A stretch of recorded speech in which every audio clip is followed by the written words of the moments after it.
नमस्कार। आपको और आपके पूरे परिवार को दीपावली की हार्दिक शुभकामनाएँ। आज हम एक ऐसे त्योहार की बात करने जा रहे हैं, जो सिर्फ रोशनी का पर्व नहीं, बल्कि भारत की आत्मा है, हमारा गौरवशाली दीपावली।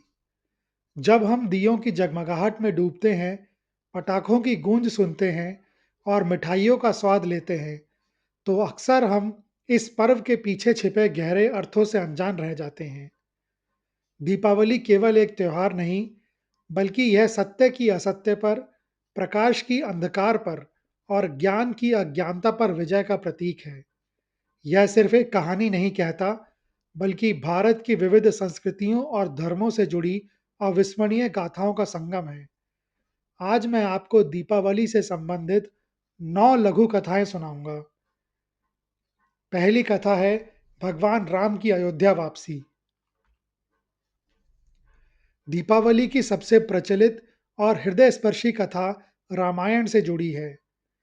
आज से हजारों साल पहले अयोध्या के राजकुमार भगवान राम को उनके पिता महाराजा दशरथ के वचन के कारण 14 वर्षों का वनवास भोगना पड़ा था।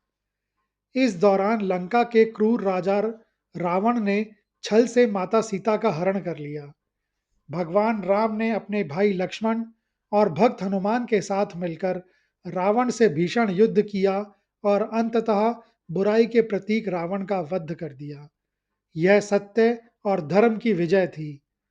अपने वनवास की अवधि पूरी करने के बाद कार्तिक मास की अमावस्या के दिन भगवान राम, माता सीता और लक्ष्मण के साथ अयोध्या लौटे। अपने प्रिय राजा और रानी की वापसी की खबर से पूरी अयोध्या नगरी झूम उठी। लोगों ने घी के हजारों दिए जलाकर पूरी नगरी को रोशन कर दिया। अमावस्या की काली रात भी पूर्णिमा सी जगमगा उठी। इसी दिन से हर वर्ष दिवाली का त्योहार राम की जीत और अयोध्या के उल्लास की याद में मनाया जाने लगा, जो हमें यह सिखाता है कि अंततः बुराई का अंत होता है और सत्य की हमेशा जीत होती है। दूसरी कहानी है समुद्र मंथन और माँ लक्ष्मी का प्राकट्य। दीपावली का एक और महत्वपूर्ण पहलू धन और समृद्धि की देवी माँ लक्ष्मी से जुड़ा है। पौराणिक कथाओं के अनुसार एक बार देवराज इंद्र के अहंकार के कारण स्वर्गलोक से सारी धन संपदा और शक्तियां नष्ट हो गई थीं। तब भगवान विष्णु ने देवताओं को क्षीर सागर का मंथन करने की सलाह दी। देवताओं और असुरों ने मिलकर विशाल मंद्राचल पर्वत को मथनी और सर्पों के राजा वासुकी को रस्सी बनाकर सागर का मंथन किया। इस मंथन से 14 रत्न निकले। 14वें और अंतिम रत्न के रूप में कार्तिक मास की अमावस्या के दिन कमल के आसन पर विराजमान, हाथ में कमल और स्वर्ण कलश लिए सौंदर्य और ऐश्वर्य की प्रतीक देवी लक्ष्मी प्रकट हुई। उनके आगमन से तीनों लोकों में समृद्धि और प्रकाश फैल गया। माँ लक्ष्मी के इस प्राकट्य का उत्सव मनाने और उन्हें अपने घरों में आमंत्रित करने के लिए ही दीपावली पर उनकी विशेष पूजा की जाती है। यह कहानी हमें बताती है कि परिश्रम और एकता से ही समृद्धि और खुशहाली प्राप्त होती है। तीसरी कहानी है माँ काली की। जहाँ उत्तर भारत में दीपावली पर माँ लक्ष्मी की पूजा होती है, वहीं पूर्वी भारत, विशेष रूप से पश्चिम बंगाल, असम और उड़ीसा में कार्तिक अमावस्या की रात को शक्ति की देवी माँ काली की विशेष आराधना की जाती है, जिसे काली पूजा या मानिशा या कालरात्रि कहते हैं। पौराणिक कथाओं के अनुसार जब राक्षसों के अत्याचार बहुत बढ़ गए और कोई भी देवता उन्हें परास्त नहीं कर पा रहे थे, तब सभी देवताओं ने अपनी शक्ति से देवी दुर्गा को उत्पन्न किया। लेकिन जब दुर्गा भी राक्षसों को पूरी तरह से नष्ट नहीं कर पा रही थी, तो उन्होंने अत्यंत रौद्र रूप धारण कर लिया और माँ काली के रूप में प्रकट हुई। उनके क्रोध और विनाशकारी स्वरूप से ने सभी राक्षसों का संहार कर दिया, लेकिन उनका क्रोध इतना प्रबल था कि उसे शांत करना कठिन हो गया। तब भगवान शिव स्वयं उनके मार्ग में लेट गए। शिव के शरीर का स्पर्श करते ही मां काली का क्रोध शांत हुआ। इस दिन माँ काली की पूजा नकारात्मक शक्तियों के नाश, भय मुक्ति और आंतरिक शक्ति की प्राप्ति के लिए की जाती है। यह हमें सिखाता है कि बुराई कितनी भी बड़ी क्यों ना हो, शक्ति और साहस से उसका सामना किया जा सकता है। चौथी कहानी है भगवान वामन और राजा बलि की। दीपावली का एक और गहरा संबंध राजा बलि और भगवान विष्णु के वामन अवतार से है। राजा बलि एक महान दानवीर और शक्तिशाली असुर राजा थे, जिन्होंने अपनी तपस्या और शक्ति से तीनों लोकों पर अधिकार कर लिया था। देवताओं की प्रार्थना पर भगवान विष्णु ने बौने ब्राह्मण यानी वामन का रूप धारण किया और राजा बलि के पास दान मांगने पहुंचे। बलि ने अहंकारवश वामन से कुछ भी मांगने को कहा। वामन ने केवल 3 पग भूमि का दान मांगा। राजा बलि ने इसे छोटी सी बात समझकर तुरंत वचन दे दिया। हालांकि उनके गुरु शुक्राचार्य ने उन्हें रोकने का प्रयास किया था। वचन मिलने के बाद वामन ने अपना विराट रूप धारण किया। पहले पग में उन्होंने पृथ्वी को नाप लिया और दूसरे पग में स्वर्ग को। जब तीसरे पग के लिए कोई जगह ही नहीं बची, तो राजा बलि ने अपना सिर वामन के चरणों में रख दिया, यह दर्शाते हुए कि उनका सब कुछ भगवान को समर्पित है। बलि के इस समर्पण से प्रसन्न होकर भगवान विष्णु ने उन्हें पाताल लोक का राजा बनाया और वरदान दिया कि वह वर्ष में एक बार अपनी प्रजा से मिलने पृथ्वी पर आ सकेंगे। दक्षिण भारत में ओणम और कुछ स्थानों पर दिवाली को इसी कथा से जोड़कर राजा बलि के स्वागत के रूप में भी मनाया जाता है, जो दान, समर्पण और अहंकार के त्याग का प्रतीक है। पांचवी कहानी है महावीर स्वामी के निर्वाण दिवस की। जैन धर्म के अनुयायियों के लिए दीपावली का दिन अत्यधिक आध्यात्मिक महत्व रखता है।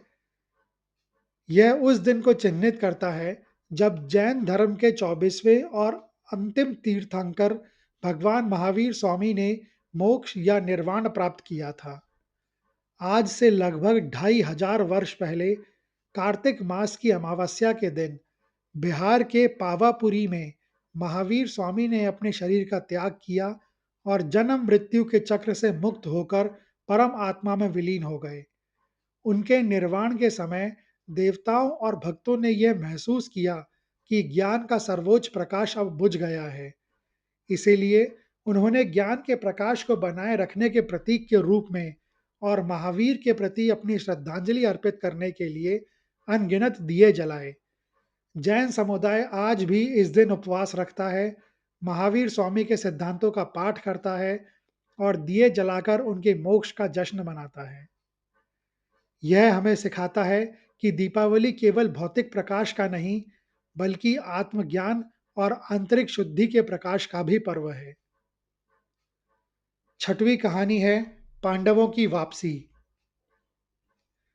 दीपावली का संबंध रामायण काल से ही नहीं, बल्कि द्वापर युग के महाभारत काल से भी है। कौरवों द्वारा जुए के खेल में छलपूर्वक हराए जाने के बाद धर्मराज युधिष्ठिर और उनके 4 भाई पांडवों को अपनी पत्नी द्रौपदी के साथ 12 वर्षों का वनवास और 1 वर्ष का अज्ञातवास भुगतना पड़ा। इस कठिन काल में उन्होंने अनेक कष्ट झेले। अपने वनवास की अवधि पूरी करने के बाद ठीक कार्तिक मास की अमावस्या के दिन पांडव अपने राज्य हस्तिनापुर लौटे। अपने न्यायप्रिय राजाओं की इतने वर्षों बाद वापसी से हस्तिनापुर की प्रजा अत्यंत प्रसन्न हुई। लोगों ने अपनी खुशी व्यक्त करने और अंधकार को दूर करने के लिए पूरे राज्य को मिट्टी के दियों से जगमगा दिया। यह घटना हमें याद दिलाती है कि कितनी भी कठिन परिस्थिति क्यों ना हो, धैर्य, धर्म और न्याय का पालन करने वालों की अंततः जीत होती है और वे अपने अधिकार वापस प्राप्त करते हैं। पांडवों की वापसी की यह कथा हमें संघर्ष के साथ विजय और खुशहाली के आगमन का संदेश देती है। सातवीं कहानी है राजा विक्रमादित्य के राज्याभिषेक की।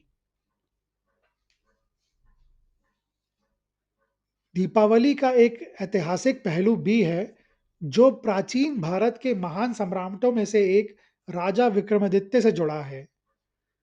मान्यता है कि कार्तिक अमावस्या के दिन ही आज से लगभग 2000 वर्ष से भी पहले राजा विक्रमादित्य का उज्जैन में राज्याभिषेक हुआ था।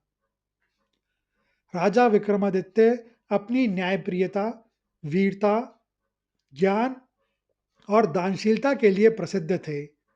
उनका शासनकाल भारत में एक स्वर्णिम युग माना जाता है, जहां कला, विज्ञान और संस्कृति खूब फली-फूली।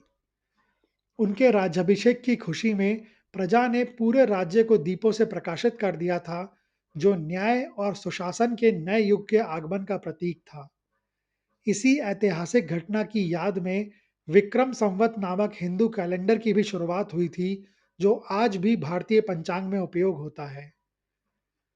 यह कथा हमें याद दिलाती है कि दीपावली केवल धार्मिक ही नहीं, बल्कि एक ऐसे ऐतिहासिक दिन का भी जश्न है, जब एक न्यायपूर्ण और समृद्ध शासन का सूत्रपात हुआ, जो अंधकार पर ज्ञान और अज्ञानता पर विद्या को विजय का प्रतीक है। आठवीं कहानी है बंदी छोड़ दिवस की। सिख धर्म के अनुयायियों के लिए दीपावली का दिन एक बहुत ही खास महत्व रखता है, जिसे वे बंदी छोड़ दिवस के रूप में मनाते हैं। यह घटना छठे सिख गुरु गुरु हरगोविंद सिंह जी के जीवन से जुड़ी है। मुगल सम्राट जहांगीर ने गुरु हरगोविंद सिंह जी को ग्वालियर के किले में 52 हिंदू राजाओं के साथ अन्यायपूर्वक कैद कर लिया था। कुछ समय बाद जहांगीर ने गुरुजी को रिहा करने का आदेश दिया, लेकिन गुरु हरगोविंद सिंह जी ने अकेले जाने से मना कर दिया और यह शर्त रखी कि उनके साथ कैद सभी 52 राजाओं को भी रिहा किया जाए। जहांगीर ने एक चाल चली और कहा कि केवल वही राजा रिहा होंगे जो गुरु जी के कपड़ों को पकड़कर बाहर निकलेंगे। तब गुरु हरगोविंद सिंह जी ने एक विशेष चोला बनवाया, जिसमें 52 कलियां थीं। इस प्रकार सभी 52 राजाओं ने एक-एक कली पकड़कर गुरुजी के साथ कारागार से मुक्ति पाई।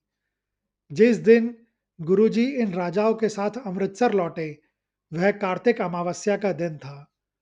लोगों ने हरमंदिर साहिब यानी स्वर्ण मंदिर को दीपों से रोशन कर इस मुक्ति का जश्न मनाया। यह हमें सिखाता है कि सच्चा नेता वह होता है जो दूसरों की स्वतंत्रता के लिए भी खड़ा होता है। और 9वीं कहानी है सम्राट अशोक का दीपदानोत्सव। दीपावली का संबंध केवल हिंदू धर्म और जैन धर्म तक ही सीमित नहीं है, बल्कि कुछ बौद्ध मान्यताओं के अनुसार भी इस दिन का विशेष महत्व है। महान मौर्य सम्राट अशोक, जिन्होंने कलिंग युद्ध के बाद हिंसा का मार्ग छोड़कर बौद्ध धर्म अपना लिया था, उन्होंने पूरे भारत में बौद्ध धर्म के प्रचार प्रसार के लिए अथक कार्य किए। यह माना जाता है कि कार्तिक अमावस्या के दिन ही सम्राट अशोक ने अपने शासनकाल में निर्मित करवाए गए 84,000 स्तूपों और विहारों का उद्घाटन करवाया था। इन सभी पवित्र स्थलों को दीपक जलाकर भव्य रूप से सजाया गया था। इस दिन को दीप दानोत्सव के रूप में मनाया गया, जो अंधकार यानी कि अज्ञानता और हिंसा पर प्रकाश यानी कि ज्ञान, धर्म और शांति की जीत का प्रतीक था। हमारा दीपावली पर्व केवल एक उत्सव नहीं है, बल्कि यह भारत के इतिहास, धर्म और दर्शन का एक जीवंत संगम है। हर दिया, चाहे वह राम की जीत का हो, लक्ष्मी के प्राकट्य का, महावीर के निर्वाण का या गुरु हरगोविंद सिंह जी की मुक्ति का, हमें एक ही सार्वभौमिक सत्य सिखाता है: अंधकार अस्थायी है और प्रकाश ही शाश्वत है। जब आप अपने घरों में दिए जलाएं, तो याद रखें कि आप केवल रोशनी नहीं कर रहे, बल्कि आप उस ज्ञान, न्याय और साहस की उन महान गाथाओं को सलाम कर रहे हैं, जिन्होंने हमारी सभ्यता को आकार दिया है। आइए हम इस रोशनी को अपने भीतर भी जलाएं, अपने मन के हर कोने से अज्ञानता, द्वेष और निराशा के अंधकार को दूर करें। इस दीपावली न केवल आपका घर, बल्कि आपका जीवन भी समृद्धि, शांति और ज्ञान के प्रकाश से जगमगा उठे। दीपावली की हार्दिक शुभकामनाएं।